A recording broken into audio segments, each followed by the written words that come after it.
Hello students, मैं सत्येंद्र शर्मा। और आज की वीडियो में हम लोग जो हमारा चैप्टर 8 चल रहा था, इंट्रोडक्शन ऑफ ट्रिग्नोमेट्री, उसकी एक्सरसाइज 8.2 करेंगे।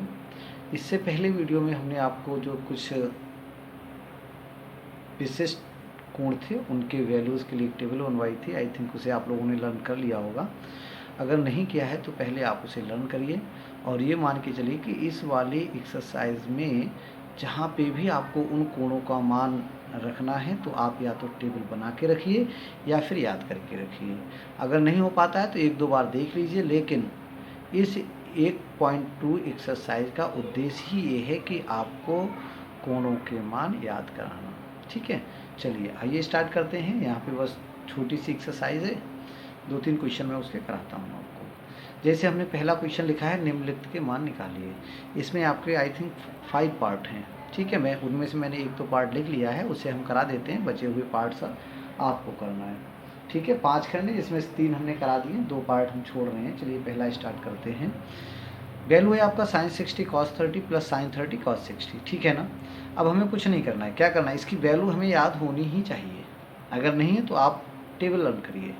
वैसे हमने कहा था आपको केवल और केवल किसकी, साइन की वैल्यू याद करनी है। टेबल हमने बताया था 0, हाफ, 1/√2, √3/2 एंड 1 होती है। सही है, साइन की वैल्यू। तो देखिए sin 60 की वैल्यू कितना होता है, √3/2। कितना होता है, √3/2 हमने रख लिया, इनटू। अब cos 30 के लिए हमने कहा याद नहीं करना है आपको। cos 60, 30 को आप 90 से माइनस करेंगे, कितना बचेगा, 60 बचेगा। मीन्स ये sin 60 की वैल्यू है। sin 60 की वैल्यू कितनी होती है, अभी लिखिए √3/2। मीन्स cos 60 sin 30 की वैल्यू इक्वल होती है, और वो कितनी होगी, √3/2। ठीक है ना। चलिए प्लस, अब आपको रखना है sin 30, तो 0 1/2 मीन्स sin 30 का वैल्यू 1/2 होता है। जब इसे आप 90 से माइनस करेंगे 30 बचेगा, मतलब cos 60 का वैल्यू sin 30 के बराबर होगा, अर्थात 1/2 होगा। तो इसकी अगर आप गुणा करेंगे तो आ जाएगा आपका √3 गुणा 3/2 दूनी 4 प्लस ऐसे ऊपर 1 एकन 1/2 दूनी 4। जब हर बराबर होता है तो अंश अंश को जोड़ अथवा घटा लेते हैं। तो ये 3 और 1 4/4 आएगा, 4 से 4 कट गया, आंसर इसका कितना आ गया, 1। यही बेटा इसका आंसर हो गया। ठीक है ना। चलो नेक्स्ट, इसका हमने आपको बेटा सेकेंड एंड थर्ड पार्ट आप लोगों को छोड़ दिया है, वो आपको स्वयं करना है। अगला हम इसका फोर्थ पार्ट आपको बताएं। फोर्थ पार्ट है sin 30 plus tan 45 minus cos 60 upon sec 30 plus cos 60 plus cot 45। क्या करना है आपको, बस वैल्यू रखना है। जहाँ तक बताया बेटा, आप या तो टेबल कंस्ट्रक्ट करना सीखिए, अदरवाइज एक बार उन्हें रट लीजिए और आपको वहीं से वैल्यू रखना है। चलिए sin 30 अभी हम लोगों ने रखा था, पहले sin 0 0, sin 30 का वैल्यू 1/2 होता है, 1/2 रख लिया प्लस। आपको याद रखना 45 बीच में आता है, इसके इधर 0 और 30 होते हैं, इसके बाद 60 और 90 होते हैं, tan 45 बीच में होता है। और tan की हमने आपको रेंज बताया था कि 0 से अनंत होती है, अर्थात tan 0 0 होता है, tan 90 अनंत होता है, उसके बीच में 45 जिसका वैल्यू 1 होता है। ठीक है, याद रहा होगा। चलिए tan 45 के वैल्यू हमने 1 रख लिया, माइनस cos 60 याद नहीं करना है आपको, sin 60 उसका उल्टा। तो sin 60 अभी ऊपर वाले क्वेश्चन हमने रखा था √3/2, तो ये हो जाएगा cos 60 √3/2 का उल्टा मीन्स 2/√3। ओके, चलिए अपॉन, फिर वैल्यू रखिए sec 30। अब sec 30 क्या होता है, cos 30 का उल्टा होगा। अब cos 30 क्या होगा, sin 60 मीन्स sin 60 का उल्टा। तो sin 60 की वैल्यू क्या है, अभी अभी बताई थी, sin 60 की वैल्यू √3/2, तो ये कितना हो जाएगा, 2/√3, 2/√3 प्लस cos 60 मीन्स sin 30 की वैल्यू 1/2 माइनस cot 45 1। ठीक है ना। चलिए इसके अपॉन हम कुछ नहीं तो अपॉन हम 1 कर लेते हैं, यहाँ भी कुछ नहीं तो अपॉन हम 1 कर लेते हैं। भाई जिसका कोई नहीं होता उसका कौन होता है, गॉड होता है, एंड गॉड इज 1। याद रखना भाई, इसी तरह से बस स्त्री बोल देते हैं ताकि आप लोगों को याद रहे। ओके, चलो ये 2 1 इसका आप अगर एलसीएम लेंगे तो आपका आएगा 2√3। क्या आएगा, 2√3।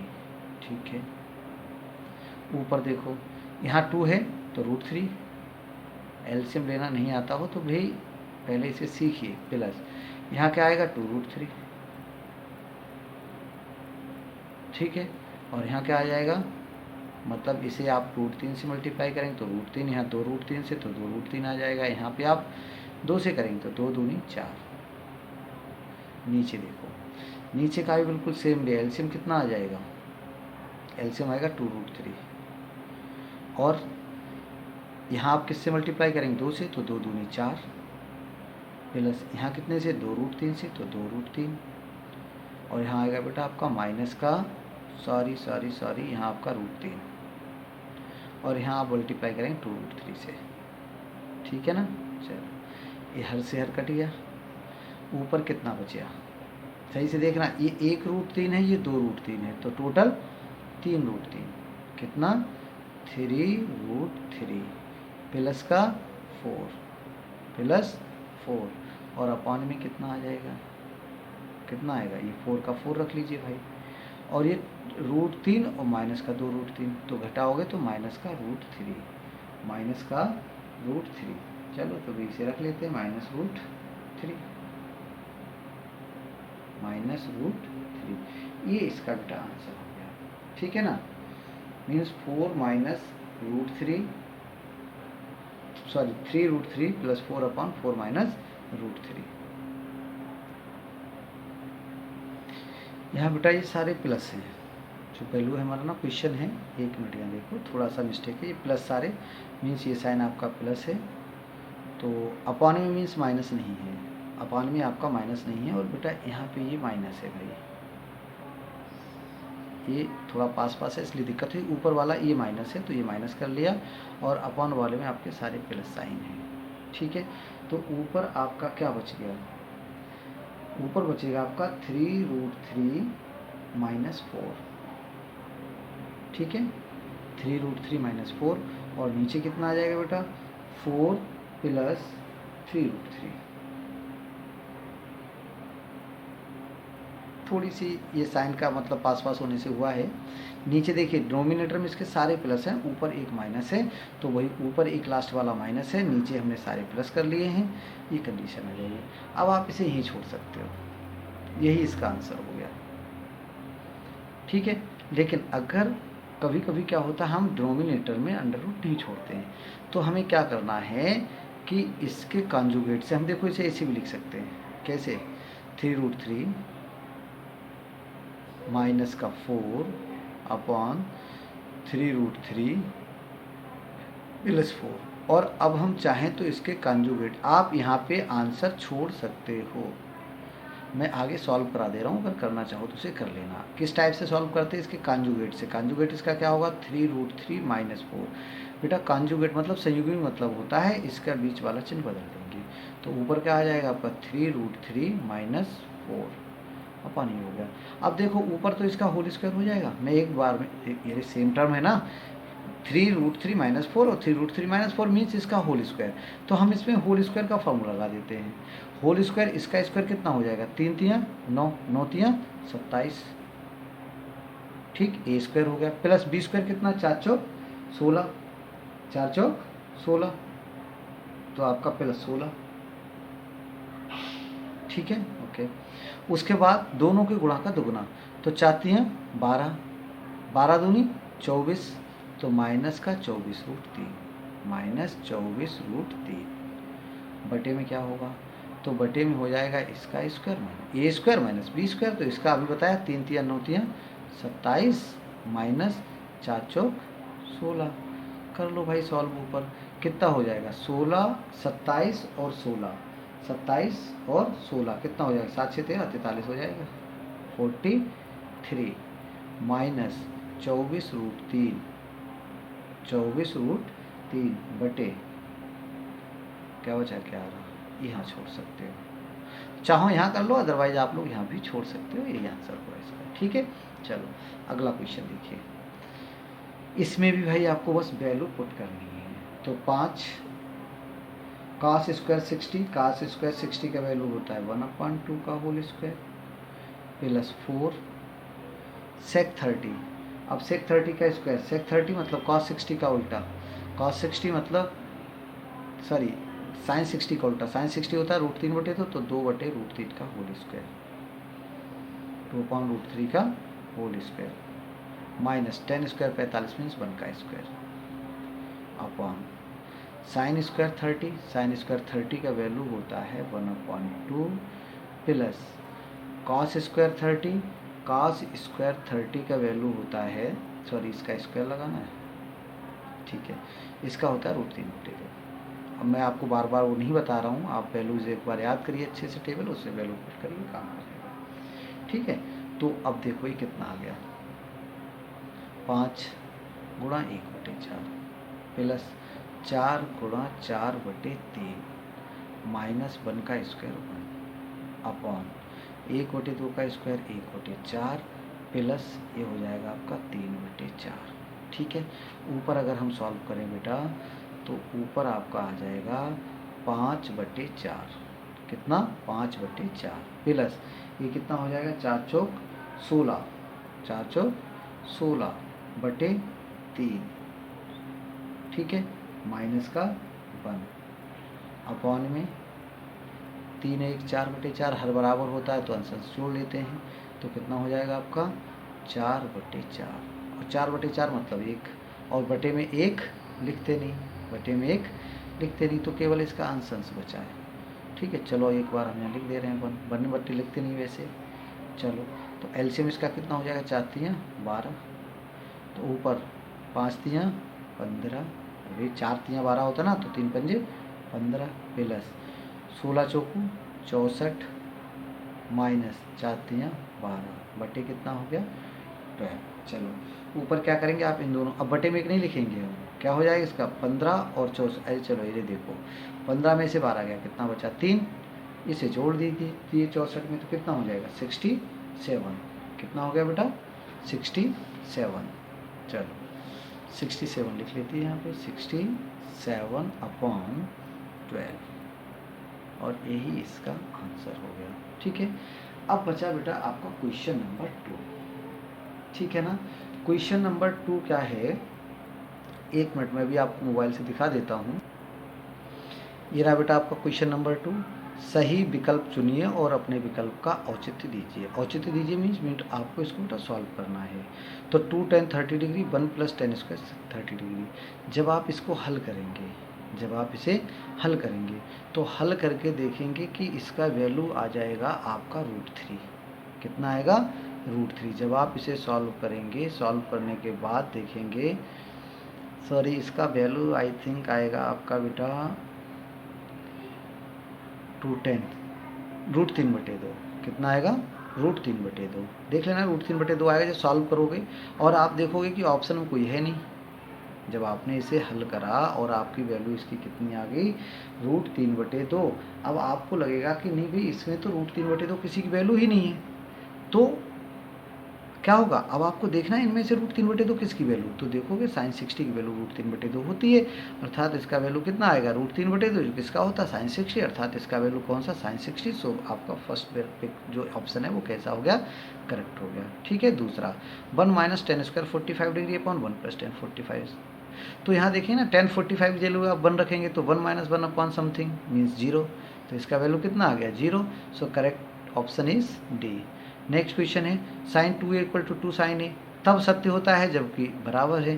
देखो sin a जब हम 0 रख लेंगे तो ये 0 हो जाएगा, और यहाँ भी क्या हो जाएगा 0 हो जाएगा, अर्थात ये कंडीशन केवल और केवल तभी इक्वल होगा बराबर जब आपका a का वैल्यू कितना हो जाए 0 हो जाए, ठीक है। अगला है 2 tan 30 degree upon 1 - tan² 30 degree, इसका लिए जब आप सॉल्व करेंगे तो देखेंगे कि इसकी वैल्यू √3 निकल के आएगी। इसमें देखिए अंतर है दोनों में, यहाँ प्लस है बीच में, सॉरी ऊपर वाला यहाँ बीच में प्लस है, इसका वैल्यू आएगा √3/2, और ये जो हम लोग अभी कर रहे हैं इस वाले में बीच में माइनस है, इसे जब सॉल्व करोगे तो इसकी वैल्यू निकल के आएगी आपकी √3 फाइनली। तो √3 किसकी वैल्यू होती है, आई थिंक tan 60 डिग्री। सो इसमें करेक्ट ऑप्शन क्या हो जाएगा आपका tan 60 डिग्री, ठीक है। उसके बाद आपका जो थर्ड क्वेश्चन मैं अभी सॉल्व करा दूंगा, पहले हम लोग फोर्थ क्वेश्चन भी देख लेते हैं। फोर्थ है, बताइए निम्नलिखित में से कौन कौन से सत्य हैं या असत्य हैं, कारण सहित अपने उत्तर की पुष्टि कीजिए। पहला है कि sin a + b = sin a + sin b, मतलब ये जो है ना ब्रैकेट, ये कह रहा है हम अंदर साइन की मल्टीप्लाई कर सकते हैं, तो भाई गलत है, ये प्रोडक्ट है ही नहीं जो हम अंदर मल्टीप्लाई करेंगे, अर्थात फर्स्ट आपका कैसा हो गया रॉन्ग हो गया। दूसरा है थीटा में वृद्धि होने के साथ, थीटा यहाँ पे एंगल को रिप्रेजेंट करता है कि जैसे जैसे कोण बढ़ेगा वैसे वैसे साइन थीटा का मान भी बढ़ेगा। तो भाई साइन 0 से स्टार्ट होता है, जैसे जैसे हम बढ़ते हैं आगे बढ़ता जाता है। वो कहाँ तक बढ़ता है? 1 तक बढ़ता है। उसके बाद क्या होता है? बढ़ने पे घटेगा, मतलब कुछ साइन का वैल्यू कोण बढ़ने पे बढ़ता है, कोण बढ़ने पे बढ़ता है। तो पहला ऑप्शन ठीक है। थर्ड वाला है थीटा में वृद्धि होने के साथ साथ कॉस थीटा के मान में भी वृद्धि होती है। नहीं भाई, कॉस आपका किससे स्टार्ट होता है? कॉस 0 का वैल्यू 1 होता है और कॉस 90 का वैल्यू 0 हो जाता है, अर्थात थीटा बढ़ने पे कॉस का मान क्या होता है? कम होता है। अर्थात ये ऑप्शन कैसा, ये विकल्प, ये आपका स्टेटमेंट कैसा है? रॉन्ग है। अगला है थीटा के सभी मानों के लिए साइन थीटा बराबर कॉस थीटा। नहीं भाई, साइन 0 0 होता है, कॉस 0 1 होता है, तो इक्वल कैसे होगा? नहीं होगा ना। बट किसी के लिए होता है क्या? हाँ होता है। किसको? 45 डिग्री को। किसको? साइन 45 का वैल्यू भी 1/√2 होता है और कॉस 45 का वैल्यू भी आपका 1/√2 होता है। तो for some values of theta sine theta is equal to cos theta. इसने कहा है सभी मानों के लिए, अर्थात ये कैसा है? आपका रॉन्ग है। दूसरा है, देखिए आपका फिफ्थ वाला क्या है? ए इक्वल टू 0 डिग्री पर कॉट ए परिभाषित नहीं है। परिभाषित नहीं है मीन्स अनडिटर्मिनेंट फॉर्म है, जिसे हमने इंडेफिनिट से रिपीट किया, वो सोता हुआ 8 बनाया था ना इस तरह से, तो क्या अपरिभाषित है ना। अरे भाई tan 0 0 होता है तो cot 0 उसका उल्टा होगा, तो क्या होगा? 0 का उल्टा, 0 का उल्टा क्या होता? परिभाषित नहीं, मीन्स अपरिभाषित। ठीक है, ठीक है। उसके बाद अब हमारा बेटा क्वेश्चन नंबर 3 बचा है, इसे आपको कराते हैं, उसके बाद ये एक्सरसाइज हमारी समाप्त हुई। देखिए कह रहा है यदि tan a प्लस बी का वैल्यू गिवन है तो tan a माइनस बी का वैल्यू भी गिवन है, और उसके बाद उसने ये कुछ कंडीशंस लगाई हैं। ठीक है, और कह रहा है a is greater than b, तो a और b का मान बताइए। इससे हमें ज़्यादा ध्यान नहीं देना है। ठीक है, हमारे सिलेबस में बस इतना ही है, हमने तो 90 डिग्री से ऊपर की वैल्यूज़ को पढ़ा ही नहीं है ना। चलिए कोई नहीं, आपका दिया है यहाँ पे a प्लस बी। सॉल्यूशन देखिए इसका, tan a plus B equal to √3। अब आपको टेबल में जाना है और देखना है कि tan कितने की वैल्यू √3 होती है। हमने आपको याद कराया है कि tan आपका 0 से अनंत तक जाता है, बीच में भगवान जी हैं अर्थात 1 है, इसके इधर √3, पहले √3 बाद, सॉरी पहले 1/√3 बाद में √3, तो ये tan 60 का वैल्यू है। कितने का? tan 60। तो हम इसे लिखेंगे tan a plus B equal to tan 60 degree. अब आप क्या करिए, tan उड़ाओगे नहीं, मतलब काटोगे नहीं, बट भाई बोथ साइड 10 है तो हम छोड़ तो सकते हैं। काटेंगे क्यों नहीं? क्योंकि ये प्रोडक्ट नहीं है। काटेंगे क्यों नहीं? क्योंकि 10 इंटू a प्लस बी नहीं है, बस दोनों तरफ का 10 है तो हमने 10 दोनों तरफ का छोड़ दिया, तो इसलिए क्या आ जाएगा? This implies a plus B equal to 60 degree, that is equation 1। ठीक है, दूसरा क्या दिया था भाई आपका? tan a माइनस बी बराबर 1/√3 दिया है। क्या दिया है? tan a minus B equal to 1/√3 दिया है। ठीक है, अब आप देखिए tan कितने की वैल्यू 1/√3 होती है? तो 33 की होती है। तो फिर हम लिखेंगे अब tan a माइनस बी बराबर tan 30 डिग्री। tan छोड़ दीजिए तो क्या मिलेगा आपको? a minus B equal to 30 degree. तो ये कौन सी होगी? आपकी इक्वेशन 2 होगी। अब हम क्या करें? दोनों को जोड़ लेते हैं, दोनों को जोड़ लेते हैं। समीकरण 1 प्लस 2, इक्वेशन 1 और 2 को आप प्लस करेंगे तो क्या आ जाएगा आपका? a plus B equal to 60 degree, और अपॉन में होगा आपका a minus B equal to 30 degree. ऐसे ही प्लस कर लेते हैं, तो प्लस करने से क्या हो जाएगा? b से b उड़ गया, a क्या हो गया आपका? 2a हो गया, 2a इक्वल टू कितना आ गया? 90 डिग्री आ गया। तो a का वैल्यू कितना होगा? a का वैल्यू कितना होगा? तो देखो भाई a का वैल्यू हो जाएगा 90 अपॉन 2, और a का वैल्यू कितना आ गया बेटा? 45 डिग्री। a का वैल्यू कितना आ गया? 45 डिग्री, 45 डिग्री। ये 1 हो गया आपका। अब a का मान आप कहीं रख लीजिए, चाहे समीकरण 1 में रख लीजिए, चाहे समीकरण 2 में रख लीजिए। हम समीकरण 2 में रख देते हैं। a का मान समीकरण 2 में रखने, सॉरी 1 में रख लेते हैं, चलो इजी रहेगा। 1 में रखने पर, ये जरूरी नहीं 1 में रखें, है ना, किसी में रख सकते हो रखने पर। तो समीकरण 1 था क्या आपका? मैं लिख दे रहा हूँ, a plus B equal to था आपका 60 डिग्री। ए का वैल्यू आपका 45 डिग्री आया, so 45 degree plus B equal to 60 degree, तो बी इक्वल टू कितना आ गया 60 माइनस 45, तो बी का वैल्यू कितना आ गया 15 डिग्री। तो इससे आपके दो वैल्यू निकला है, ए इक्वल टू आया 45 डिग्री और बी इक्वल टू आ गया 15 डिग्री। ठीक है, ये आपके आंसर हो गया। अब देखो कंडीशन क्या था, ये कह रहा था कि ऐसे वैल्यूज़ हैं कि ए प्लस बी दोनों मिला के 0 से बड़े और 90 से छोटे हैं। तो हमारे कितने कितने आए भाई, ए प्लस बी, यही कंडीशन बता रही 60 डिग्री है, छोटा है ना, उसके कह रहा है A is greater than B, तो ए का वैल्यू आया 60 और बी का वैल्यू आया ए का वैल्यू आया 45, बी का वैल्यू आया 15, तो आपकी सेकंड कंडीशन को भी फॉलो कर रहा है। इस तरह से हमारा ये करेक्ट आंसर हो गया। ठीक है, आज के लिए बस इतना ही, अगले वीडियो में हम नेक्स्ट एक्सरसाइज को शुरू करेंगे। धन्यवाद।